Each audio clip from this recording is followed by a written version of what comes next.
If I could get every homeowner in America to do just one thing to their air conditioner, it would be this. It takes about half an hour, once a year. It costs less than $20. And it makes the air out of your vents blow noticeably colder while quietly adding years to the life of the most expensive part in your whole system. Not a gadget, not a gimmick. The single most valuable piece of maintenance there is, the one the pros do on every service call and charge you good money for, and most of you can do it yourself in an afternoon. So let me show you exactly what it is, how to do it right, and the 3 mistakes that turn a simple cleaning into an expensive repair. The job is cleaning your condenser coils, and to understand why it matters this much, you have to understand what that outdoor unit is actually doing. Here is the thing I need you to hold on to because it explains everything. Your air conditioner does not make cold. It moves heat. It grabs the heat out of the air inside your house, carries it outside to that big metal unit next to your wall, and dumps it there. That is the whole job. And the way it dumps that heat is through the coils, wrapped around the inside of the unit, with hundreds of thin metal fins packed along them to spread the heat out so the fan can blow it away into the yard. Now here is the problem. Those coils sit outside all year breathing. The fan is constantly pulling outdoor air through them, which means it is pulling everything floating in that air right along with it. Dust, grass clippings, pollen, cottonwood fluff, dryer lint, dog hair, dead bugs, and over a season or two, all of that packs into the fins and cakes onto the coils like a blanket. A blanket is exactly the right word, because that is what it becomes. An insulating layer sitting right on top of the very surface that is trying to shed heat. Think about what that does. The coil is trying to release heat, and you have wrapped it in a dirty felt blanket. The heat cannot get out, so the refrigerant goes back inside, still carrying heat it was supposed to dump. The system cannot cool as well, so it runs longer and longer chasing the temperature you set. Your electric bill climbs, and the air limping out of your vents is warmer than it should be, all because of a layer of dirt you cannot even see unless you go looking.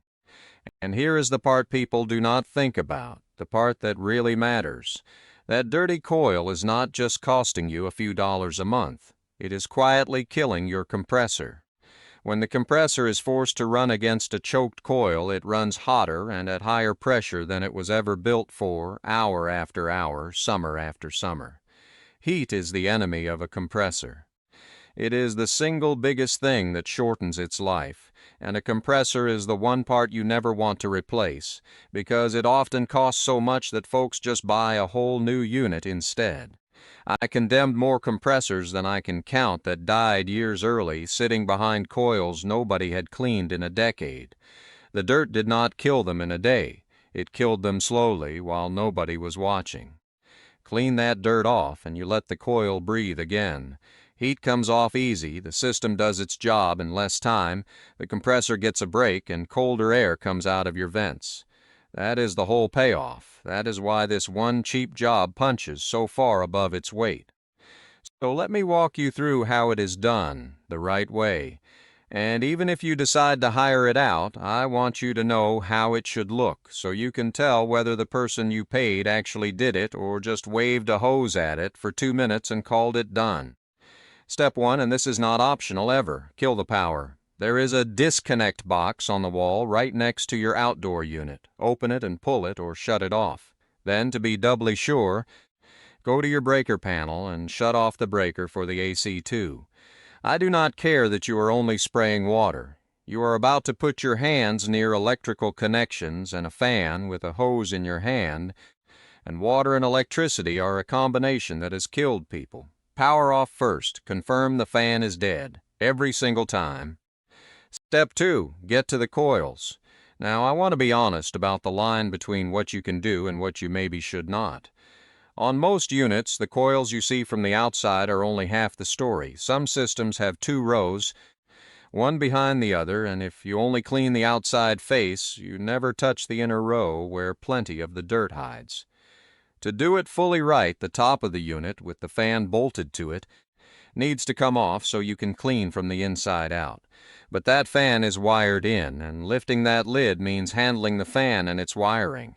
If you are handy, careful, and dead certain the power is off, plenty of homeowners do it.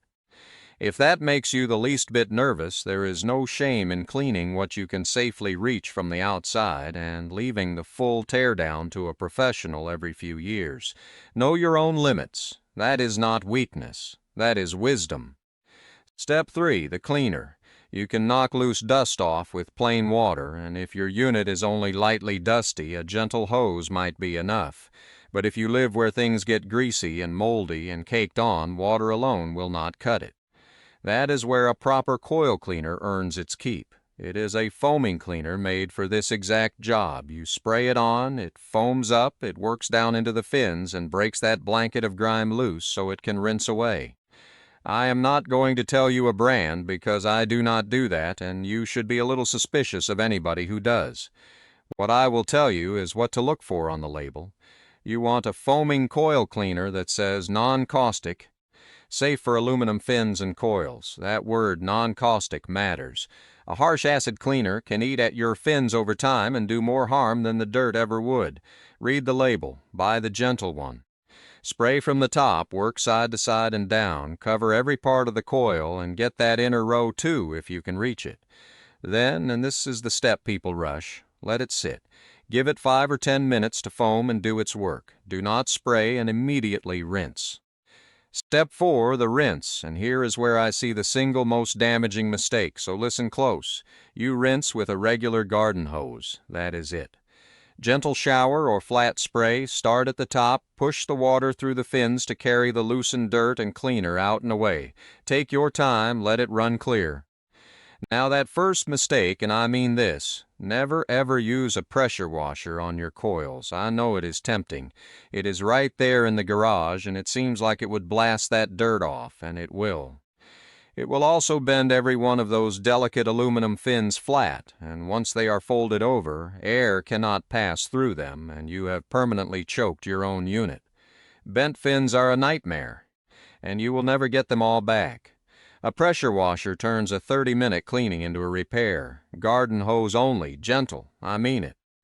The second mistake is the wrong cleaner. People grab the harshest, most caustic stuff figuring stronger is better. It is not. Stronger eats your aluminum, non-caustic, made for coils every time. And the third mistake is spraying the coils but never checking the base. While you have it open, look at the bottom pan and make sure the drain openings are clear of leaves and gunk, so the water you just rinsed through has somewhere to go. A clogged base just holds water and grows more of the mold you were trying to get rid of. Once it is rinsed clean, let it dry, put the lid and fan back on if you took them off. And here is one small thing the pros know. When you screw that lid back down, do it by hand, not with a power drill. It is easy to strip the screw holes or over-tighten with a power tool, and then the panel never seats right again. Hand tight is right. Then restore power, breaker first, then the disconnect, and you are done. 2 quick questions I always get. How often? For most folks, once a year, right before cooling season, is plenty, but near a dirt road or with cottonwoods or dogs in the yard, that unit loads up faster, so check it twice. Go look at it. If you shine a light and cannot see clean metal through the fins, it is time. And does it really make a difference? It does. On a unit that was already fairly clean, you might drop your vent temperature a degree or two, which still means the system reaches your setting faster and shuts off sooner. But if your unit is genuinely filthy, 5 or 6 years of grime, the improvement can be dramatic, because you are pulling off a thick blanket instead of a thin film. The dirtier it started, the bigger the payoff. Anybody who promises you an exact percentage off your bill without seeing your unit is guessing. Here is what I want you to walk away with. In 40 years of getting called out to dead and dying air conditioners, so many of the problems did not start with some dramatic failure. They started small, a coil nobody cleaned, choking the system a little more every year, working the compressor a little harder every summer, until one hot afternoon that overworked compressor finally gave up years before it should have. A can of cleaner and 30 minutes. Once a year is one of the cheapest forms of insurance there is on a machine that costs thousands to replace. It is boring, it is not clever, and it is exactly the kind of small, quiet thing that keeps a system alive for 20 years instead of 10. So this weekend, before the real heat sets in, go out to that unit. Shut the power off, shine a light through those fins, and see what is hiding in there. You might be 30 minutes and $20 away from a cooler house and an air conditioner that lasts a whole lot longer than it would have. Now, a lot of folks have asked me to put all of this in one place, the whole plain rundown of what to check, what to fix yourself, and what to leave to a professional, without the sales pitch that usually comes attached. So I did. I wrote it all down in a little guide, everything I would tell my own neighbor across the fence, and I keep it over at hanksheetguide.com. The link is in the description and pinned in the comments if you want it. No pressure either way. Everything I show you here on the channel stays free, and it always will. I'm Hank. Go check your filter.